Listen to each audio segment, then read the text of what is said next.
Hi all, இன்றைக்கி நம்ம என்ன பார்க்க போகிறோம் அப்படின்னா மார்னிங் பிரேக்ஃபாஸ்ட்டு அப்புறம் ஆஃப்டர்நூன் லஞ்சு என்ன பண்ண போகிறோம் அப்படின்றத பார்க்கலாம். மார்னிங் வந்து பிரேக்ஃபாஸ்ட்டுக்கு வந்து மாவு வந்து இன்னும் ஆட்டலை. நான் வந்து நேற்று கடையில் வாங்கின மாவில் வந்து பாதி வந்து இருந்துச்சு. அதனால அது வந்து லைட்டாக புளிப்பு தட்டுற மாதிரி இருந்துச்சு. அதுக்கு நம்ம என்ன பண்ணலான்னா, மாவு புளிப்பை எடுக்கிறதுக்கு நம்ம அதில் வந்து ஜீரகப்பொடி இந்த மாதிரி சேர்த்து ஆட் பண்ணி நம்ம ஊற்றினோன்னா புளிப்பு இருக்காது. அதே மாதிரி நம்ம ஆனியன் பொடி ஊற்றாப்போ போட்டாலும் அந்த புளிப்பு இருக்காது. கொஞ்சம் நெய் போட்டு நம்ம சுட்டு எடுத்துக்கலாம். ஸோ இதுக்கு தான் வந்து இப்போ ஆனியன் வந்து கட் பண்ணிகிட்ருக்கேன். இதில் வந்து 3 ஆனியனை வந்து நல்லா பொடி பொடியாக கட் பண்ணுறதுக்கு வந்து நான் அந்த மிக்ஸி ஜார் தான் வந்து நான் யூஸ் பண்ண போகிறேன். இந்த ஜாரில் பார்த்தீங்கன்னா வெஜிடபிள்ஸ், ஆனியன் இதெல்லாம் வந்து ரொம்ப சூப்பராக டக்கு டக்குன்னு கட் ஆயிரும். அதே மாதிரி உங்களுக்கு ரொம்ப பொடியாகவும் கிடைக்கும். நம்ம எந்த பிளேடு வேணுமோ அதை நம்ம சேஞ்ச் பண்ணிக்கலாம். அதுக்கேற்ற மாதிரி நம்மளுக்கு டிசைனாகவும் கிடைக்கும். நம்ம நீட்டமாக கட் பண்ணணுமா இல்லை பொடி பொடியாக கட் பண்ணணுமா, அதில் எந்த இது வேணுமோ நம்ம சேஞ்ச் பண்ணிக்கலாம். இப்போது இதில் வந்து ஆனியன், கேரட், பீட்ரூட் இந்த மாதிரி எல்லா காயுமே நம்ம ஈஸியாக கட் பண்ணலாம். இந்த மாதிரி இதை வச்சு நான் யூஸ் பண்ணும்போது எனக்கு சமையல் வேலை ரொம்ப டக்குன்னு முடிஞ்சிடும். ஏன்னா நம்மளுக்கு கட் பண்ணுறதுக்கு தான் கொஞ்சம் டைம் எடுக்கணும்னு வச்சுக்கோங்களேன். அது வந்து ஈஸியாக முடிஞ்சிடும். இப்போ பார்த்தீங்கன்னா இதில் நான் வந்து ஆனியன் எவ்வளோ பொடிசாக கட் பண்ணியிருக்கு பார்த்தீங்களா. இன்னும் நான் 2 சுற்று போட்டேன்னா இன்னும் பொடியாக கட் பண்ணிடும். இப்போ வந்து இது ஆனியன் ஊத்தாப்பத்துக்கு வந்து இந்த அளவு போதும் இல்லையா. ஸோ அதனால் இதை வந்து கட் பண்ணி எடுத்திருக்கேன். இது கூட இந்த இட்லி பொடி பார்த்திங்கன்னா வீட்டில் அரைச்சது தான். இதை வந்து பார்த்திங்கன்னா போட்டுட்டு அப்படியே சுற்றிலும் நெய் விட்டுட்டு நம்ம எடுத்துக்கலாம். இதை அப்படியே திருப்பி போட்டுட்டோம் அப்படின்னா ஈஸியாக ரெடி ஆயிடுச்சு. இதுதான் இன்றைக்கி வந்து பிரேக்ஃபாஸ்ட்டு. இதில் வந்து பார்த்திங்க அப்படின்னா ரொம்ப ஈஸியாக இருக்கும். அதே மாதிரி நம்மளுக்கு இதுக்கு தொட்டுக்க வந்து சட்னி இதெல்லாம் வைக்கணும்னு தேவையில்லை. ஏன்னா அந்த ஆனியனும் அந்த பொடியே வந்து நல்லா டேஸ்ட்டாக இருக்கும். இதில் வந்து நெய் விடலை அப்படின்னா நம்ம நல்லெண்ணெய் ஊற்றி சாப்பிட்டுக்கலாம்.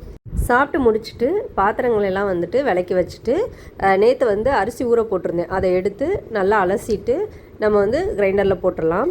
ஏன்னா வந்துட்டு நேற்று நைட்டு வந்து அதை அலசி எடுத்து வச்சுட்டு ஃப்ரிட்ஜில் வச்சுருந்தேன். இப்போ வந்து அதை எடுத்து அலசிட்டு கிரைண்டரில் போட்டேன். அதுக்கப்புறம் இன்றைக்கி மத்தியானத்துக்கு என்னென்னு பார்த்தீங்க அப்படின்னா கீரை வாங்கியிருந்தேன். கீரை வந்து மணத்தக்காளி கீரை தான் வாங்கலான்னு பார்த்தேன். ஆனால் அது கிடைக்கவே இல்லை. அதனால சரியான அரைக்கீரை வாங்கிட்டு வந்துட்டேன். அரைக்கீரை வாங்கிட்டு வந்துட்டு இப்போ இதை வந்து ஆஞ்சு எடுத்துக்கலாம். அரைக்கீரை வந்து செய்கிறது ரொம்ப ஈஸி. ஒரு வெங்காயம், ஒரு தக்காளி, ஒரு பச்சை மிளகாய், கொஞ்சம் புளி, உப்பு இது மட்டும் போட்டு நல்லா வதக்கிட்டு நம்ம வந்து ஜார்லேயோ இல்லை மத்து வச்சோ கடைஞ்சோ எடுத்துட்டோம் அப்படின்னா அரைக்கீரை வந்து ரெடி ஆயிடும். இப்போ அரைக்கீரை வந்து இந்த மாதிரி நம்ம வந்து நல்லா தண்டோடு போட்டாலும் சரி, அந்த இலைகளோடு போட்டாலும் சரி. எனக்கு தண்டு ரொம்ப பெருசாக இருந்தனால நான் வெறும் இலைகள் மட்டும் தான் கட் பண்ணி போட்டிருக்கேன். இதுக்கு தொட்டுக்கு பார்த்தீங்கன்னா உருளைக்கிழங்கு இதுதான் கட் பண்ணி வச்சுருந்தேன். உருளைக்கிழங்கு தான் வந்து கீரைக்கு வந்து நல்லா கரெக்டான காம்பினேஷன் சொல்லலாம். ஏன்னா உருளைக்கிழங்கு, வாழைக்காய் இந்த மாதிரி வச்சு சாப்பிடும்போது ரொம்ப நல்லாயிருக்கும். இப்போது உருளைக்கிழங்குக்கு வந்து நான் எதுவுமே சேர்க்கலைங்க. வெறும் உப்பு, மிளகாத்தூள் இது மட்டும்தான் சேர்த்துருக்கேன். எண்ணெயோடு சேர்த்து பொரிச்சு எடுத்துக்கலாம். காரம் வந்து நான் அதிகமாக சேர்க்க மாட்டேன், கொஞ்சமாக தான் சேர்ப்பேன். ஆனால் இதில் என்ன பண்ணிட்டேன் அப்படின்னா காரப்பொடி வந்து அப்படியே கொஞ்சம் கொட்டும்போது கொஞ்சம் எக்ஸ்ட்ரா கொட்டிருச்சு. இதில் வந்து பார்த்திங்கன்னா நல்லா உரப்பாயிடுச்சு. இதுக்குள்ளே கொஞ்சோன்னு எக்ஸ்ட்ரா வந்து கொஞ்சம் நல்லெண்ணெய் விட்டு அப்படியே மிக்ஸ் பண்ணி அந்த உரப்பை வந்து ஓரளவுக்கு சரி பண்ணி வச்சுருக்கேன். அதே மாதிரி அந்த பொடியை வந்து போட்டேன்ல, அதை ஓரளவுக்கு வந்து நான் எடுத்துட்டேன் வெளியில். இல்லைன்னா ரொம்ப காரமாக இருக்கும், சுத்தமாக சாப்பிட்டுக்க முடியாது. பார்த்தாலே தெரியும் டக்குன்னு கொட்டிடுச்சு. இதுக்கு தான் நம்ம ஸ்பூன் போட்டு போடணும். நான் வந்து இப்படியே பழகிட்டனால அது அப்படியே இன்றைக்கி ஒரு நாள் இப்படி ஆயிடுச்சு. இப்போ இதை வந்து நான் என்ன பண்ணுறேன் அப்படின்னா எடுத்து வச்சுட்டு, இப்போ இந்த பொடி வேஸ்ட்டு தான். ஏன்னா இது வந்து பாதி எண்ணெயில் விழுந்துருச்சு. இதை நம்ம எடுத்து வைக்க முடியாது. வேறு ஏதாவது போடணுன்னா இன்றைக்கி வேறு எந்த குழம்பும் வைக்கல, கீரை தான் வச்சுருக்கேன். அதனால் இது வேஸ்ட்டு தான். இப்போ இது நல்லா நம்ம மிக்ஸ் பண்ணி விட்டுடலாம். மிக்ஸ் பண்ணி விட்டுட்டு அப்படியே கொஞ்சம் நேரம் சிம்மில் வச்சுருவோம். அப்படியே கொஞ்சம் நேரம் வந்து பார்த்திங்கன்னா நல்லா ஃப்ரை ஆயிரும். இந்த அளவுக்கு வந்து ஓரளவுக்கு ஃப்ரை ஆகிருக்கு. திரும்ப மறுபடி வந்து நல்லா மிக்ஸ் பண்ணி விட்டுட்டு நம்ம சிம்மில் வச்சிடலாம். இன்னும் கொஞ்சம் நல்லா மொறுன்னு வரட்டும் அப்படின்றக்காக. அதுக்கப்புறம் அந்த அடுப்பில் பார்த்தீங்க அப்படின்னா சாதம் வந்து போட்டு வச்சுருக்கேன் இல்லையா, அது இன்னும் வேகலை.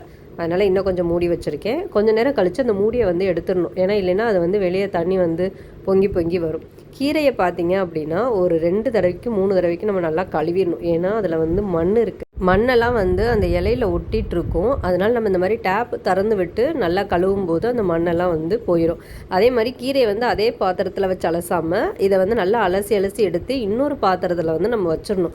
அதுக்கப்புறம் பார்த்தா தான் அதில் வந்து நல்லா அடியில் வந்து அந்த டஸ்ட் எல்லாமே நம்மளுக்கு வந்து தங்கியிருக்கும். மண், சின்ன அந்த குச்சி இதெல்லாம் வந்து தங்கியிருக்கும். அதனால் நல்லா அலசுறதுக்கு இந்த மாதிரி தான் பண்ணணும். இந்த மாதிரி அலசி எடுத்து வச்சுக்கலாம். இப்போ பார்த்திங்கன்னா ஒரு வெங்காயம், ஒரு தக்காளி, ஒரு பச்சை மிளகாய் இது 3 தான் போட்டு வதக்கிட்டு இருக்கேன்.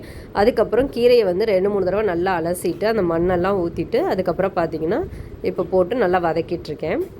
இதில் பார்த்திங்கன்னா கொஞ்சோண்டு புளி சேர்த்துருப்பேன். இந்த புளி எதுக்குன்னா நம்ம கீரையோடு சேர்த்து அரைக்கீரைக்கெலாம் போடும்போது ரொம்ப நல்லா டேஸ்ட்டாக இருக்கும். பார்த்திங்கன்னா எவ்வளோ கீரை போட்டிருந்தோம், இந்த அளவு தான் நம்மளுக்கு வந்திருக்கு. நல்லா வதங்கிச்சு. இப்போ வந்து ஜீரகம், கடுகு, காஞ்ச மிளகாய், அப்புறம் கருவேப்பிலை போட்டு தாளித்து வச்சுருக்கேன். இப்போது ஒரு சுற்று மட்டும் விட்டு எடுத்திருக்கேன். ஏன்னா கீரையை வந்து ரொம்ப விட்டுட்டோம் அப்படின்னா அப்படியே மைய ஆயிடுற மாதிரி ஆயிடும்.